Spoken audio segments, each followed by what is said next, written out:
Salve Cristo, o Evangelho segundo Mateus, tentação de Jesus Cristo, capítulo 4, versículo 1 ao versículo 11.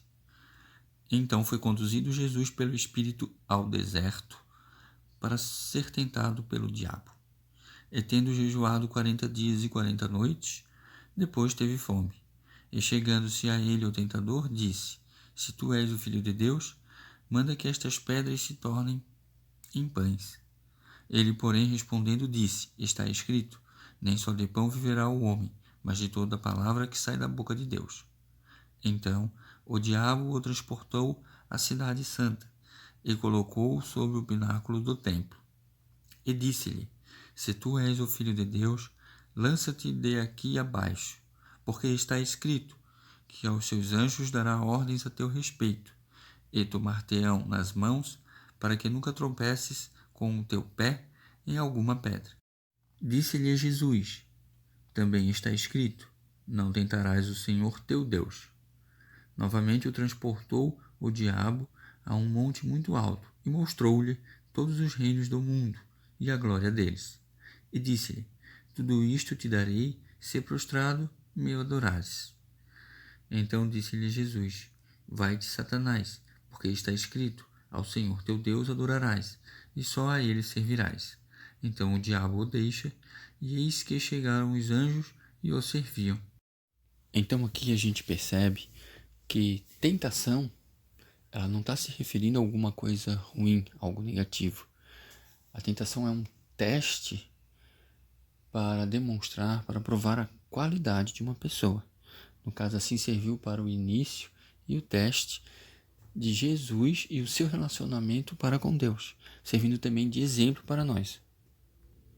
Jesus aqui, então, ele demonstra a sua entrega a Deus, a sua confiança em Deus, acima de tudo e de todas as coisas.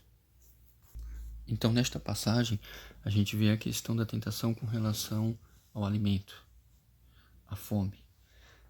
Isso traz para a gente a mensagem que a gente reflita sobre aquilo que a gente está alimentando, o nosso corpo físico e também os nossos pensamentos e os nossos sentimentos, né? A nossa alma. Ou seja, o que nos move, o que nos chama a atenção. Isso mostra a nossa fome, a nossa necessidade, o que está nos prendendo, o que nos chama a atenção. Isso é muito importante a gente observar. Depois ele fala da questão da responsabilidade pela vida, né? Que nós somos responsáveis por cuidar da nossa vida, por tomar as decisões e não viver conforme as nossas vontades, os nossos anseios, e Deus vai resolver. Em nenhum momento Jesus se prevaleceu da posição dele. Isso serve de exemplo para nós, a gente ter humildade e ter discernimento nas nossas escolhas.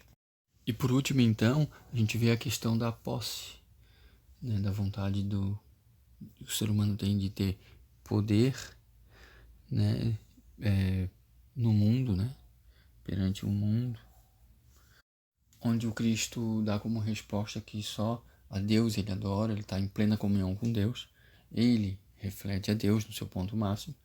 Então isso também é um grande exemplo para nós com relação ao apego às coisas, né? Aquilo que nós temos, que nós devemos batalhar por elas, sempre com verdade, com honestidade. Não essa questão do apego, que ela serve também para espalhar o bem. Isso mostra também para nós a questão do desejo em nós, com relação à própria existência, os cuidados com ela, a permanência da existência, o desejo com relação à permanência das coisas, né, do ter, e a questão do prazer que a gente busca na vida, geralmente nas coisas mais imediatas. E o exemplo do Cristo mostra essa ligação, essa comunhão com Deus, essa imagem, semelhança de Deus, a nossa consciência, que deve gerenciar isso enquanto nós estamos no mundo, né? Gerenciar isso para que a gente não se perca nesse caminho, que a gente trilhe, que a gente ande com Jesus. que veio nos dar o exemplo. Então que a gente possa sempre valorizar a vida, valorizar essa nossa oportunidade nessa existência, de construir sempre no bem, de construir valores que permanecem, que vão com a gente, que continuam na eternidade e que vão falar por nós, a nosso benefício, nos dando também a oportunidade e a competência de colaborar com outros. Algo que eu não comentei no início é com relação à própria tentação, que cada um de nós é tentado por aquilo que carrega em si, por aquilo que cuida, por aquilo que gosta, mas que o tira do caminho, que não faz bem na sua vida de um modo geral, nem íntima, nem nas suas relações, no seu trabalho. Então aquela ideia, aquela mensagem de que Jesus ficou 40 dias jejuando e que depois foi tentado, é a ideia para nós que quando a gente se propõe a mudar, a gente vai ter as tentações, a gente vai sentir aquela tendência dentro da gente, né? Nos impulsionando a manter o mesmo padrão de comportamento. Mas como Cristo demonstrou como exemplo, ele não precisaria ter sido tentado, tem que se manter firme e confiante em Deus. Que daí a gente consegue vencer e depois sim manter uma vida diferente, um trabalho diferente. Gente, então era isso. Que Deus abençoe a todos.